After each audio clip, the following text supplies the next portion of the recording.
Okay, hey guys. So we've already talked about how Bitcoin is six things: a currency, a mint, a central bank, a wallet or bank account, a payment network, and a record of all the transactions or the blockchain. And we've talked about the currency and the mint. So this third one is Bitcoin as a central bank.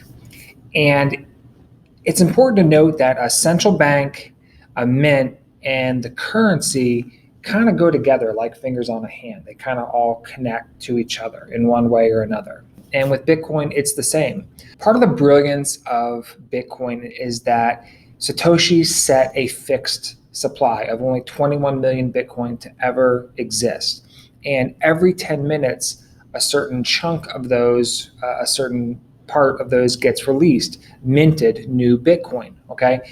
Kind of as a side note, what's interesting is some of the earliest developers asked Satoshi why he picked 21 million initially as the fixed amount. And this is what he said in response. I wanted something that would be not too low if it was very popular and not too high if it wasn't, end quote. He said he considered 42 million, but it seemed too high, and he thought of 21 million to be just the right number.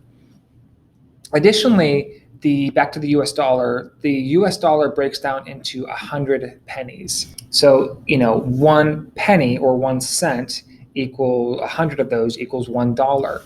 How Bitcoin works, 100 million Satoshis or 100 million cents in Bitcoin terms is equal to 1 Bitcoin. So Bitcoin goes down to 8 decimal places. And you might think, well, why does that matter? It was intentional and it was purposeful because it allows for microtransactions, which is back to Satoshi's goal of improving e-commerce. Because the US dollar limits banks and customers and everyone from transacting in tinier amounts than 100 cents. That's important for websites to exclude them from accepting much smaller transactions. You can't go further than 2 decimal places with the US dollar, but with Bitcoin, you can go down to 8 decimal places. It would also help not just for microtransactions, and that would be paying for something in less than 1/100th of something, 1,000th, 1/10,000, 100,000. So a good example of this is a advertisement you see on the internet. Nobody wants to see those, so we use ad blockers. Well, what if you were being paid maybe not a penny, because that might be a lot, but you were paid 1/100,000th of a penny every time you saw an advertisement? Would you be willing to pay for that? Some of you might say no, some of you might say yes. It really depends. There's something called the Brave browser, which does that. It actually pays you in a cryptocurrency called the BAT, the BAT coin, the Brave token, to watch advertisements. With the US dollar, you could never do that because, again, it only goes down to 100 pennies. You can go 0.000000. It doesn't exist. That was one of the benefits of Bitcoin and how it's being used today, even currently. So pretty cool. Another reason why it's beneficial to denominate into 100 million instead of just 100 is what happens if it becomes really valuable. So like in the case today, it's about $35,000, $40,000, but it went all the way up to $65,000, and you could denominate into smaller pieces. The further it can go down to 8 decimal places, those little pieces, they call them like Satoshis, are worth more. So it actually favors something that is highly valuable. And there's a big push, or somewhat of a push right now, to denominate in Satoshis because 1 Bitcoin is worth so much money. I hear this, you hear it pretty often. I can't afford 1 Bitcoin. But you don't need to buy 1 Bitcoin. Almost everyone in the world can't buy 1 Bitcoin right now. And it's probably only going to continue that way. What we can do is we can buy Satoshis. Okay. It's something that they call stacking sats. Sats is short for Satoshis. So I'm going to try to teach you some of the lingo to the vernacular in the Bitcoin space. And so stacking them means accumulating and buying some. So sometimes people will buy as much as they can. This is what I do right now, and I've done in the past, is set up these recurring purchases, which is considered dollar cost averaging, and buying as much as you can, even if it's just a couple sats or $5 here, $1 there, because it all adds up. And I can tell you from personal experience that these Satoshis do add up, because there were times that I used something called these Faucets, which were free websites that issued Bitcoin to people. if you wanted to see how the cryptocurrency worked, you would go to they're called faucets. You can look them up, Bitcoin faucets. And it was considered kind of the first ever airdrop, which we'll talk about airdrops later in the best practices section. But me getting some of these initial airdropped Bitcoin, these Satoshis years ago are now worth more. I remember even getting on Coinbase a referral bonus. So when I referred people to use Coinbase, if they spent anywhere from $50 to $100 on Bitcoin at some point, they'd give me $10, I think, worth of Bitcoin. Well, $10 back in the day, with point whatever 0.0000 Bitcoin, 0.1 that wasn't worth much then. But now some of those have appreciated like 10 times. So $10 that I got 10 years ago is worth like $100 now. So they do add up. Again, that's if we follow the same rate of increase, and nobody knows. I don't know that. I think it'll go up more. And I talk about my predictions in the most common questions. How high is Bitcoin going to go? Okay, I got a little sidetracked, but I think that was valuable for you. But back to the 21 million Bitcoin limit. This is a really big deal because there's not many things in our world that are scarce or scarce, however you want to call it. People say gold and silver are scarce and there's only so many of them, but do you know how much gold and silver there is in the ground? I don't, and there's estimates, but frankly, I don't think we really know the truth about what's in the ground. Additionally, what happens when Elon Musk or Richard Branson or another billionaire with fixation on space starts to mine some of these asteroids that are out there? They have literally hundreds of thousands of tons of valuable minerals. What do you think that's going to do to the gold and the silver market? Now, obviously, they're not going to get there this year, but eventually, 10, 20 years from now, it's going to happen.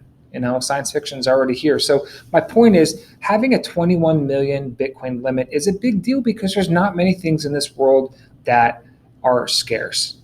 There just isn't. So what about stocks? Are stocks scarce? No. You can print more stocks. What about currency, US dollars? Heck no. You can print more dollars whenever you want, and we keep doing it. So they're going to continue to do that. So what about land?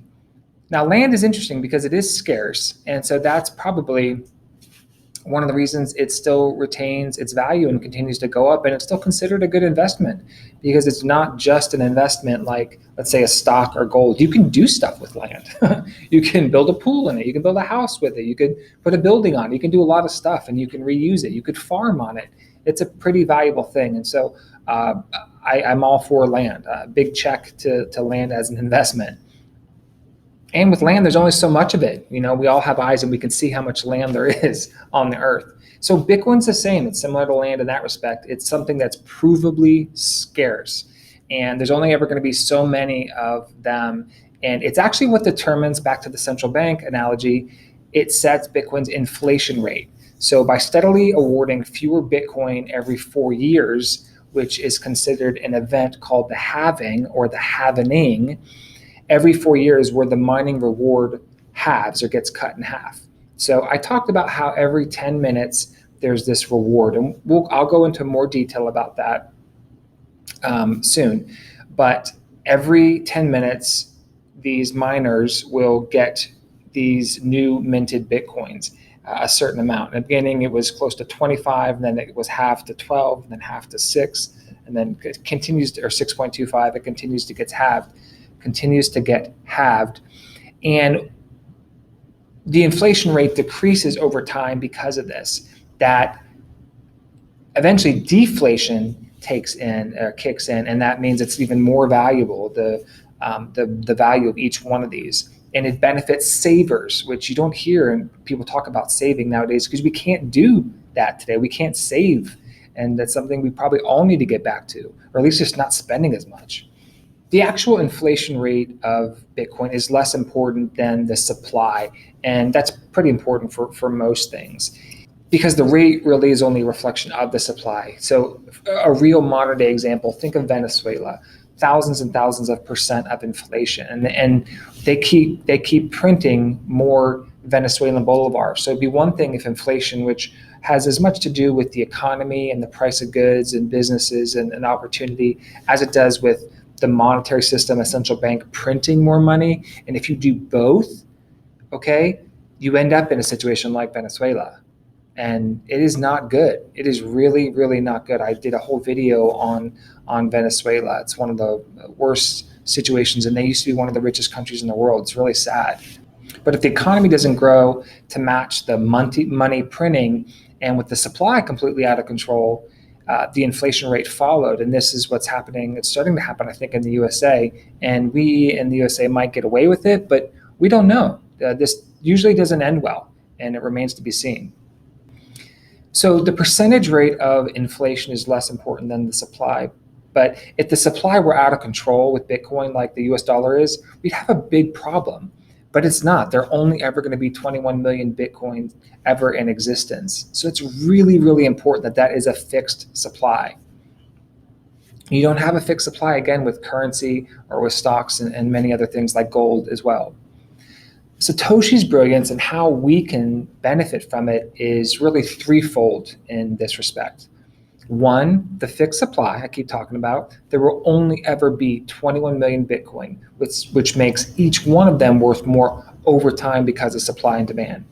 Number two, having a fixed inflation rate where the central bank can manipulate and kind of change.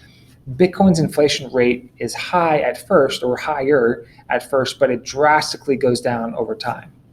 And the other thing is that Satoshi automated both of these. He automated the release of the supply of Bitcoin and the inflation rate, so it's kind of on a fixed trajectory. Because the US Federal Reserve is a central bank, and that this central bank determines a couple things for the US, such as the interest rates and the money supply, that affects inflation. And that's why I call this part of what Bitcoin is a central bank, because Bitcoin does do these things. It determines the supply and the inflation rate of Bitcoin. So in this way, Bitcoin is also a central bank. So that's Bitcoin as a central bank, okay? We've covered Bitcoin as a currency, as a mint, and now as a central bank. And next up is Bitcoin as a wallet or bank account, which is kind of the same thing. So if at any time, just remember, if this becomes kind of dense or overwhelming or a lot, just pause the video, think about it, take a break, walk away, and by all means, write notes in those supplemental guides or with your own pen and paper, whatever you want to do, or on your phone or your computer. Take as many notes and kind of interact with the material, because I understand it's new for really all of us. So keep watching. I hope you're enjoying this so far.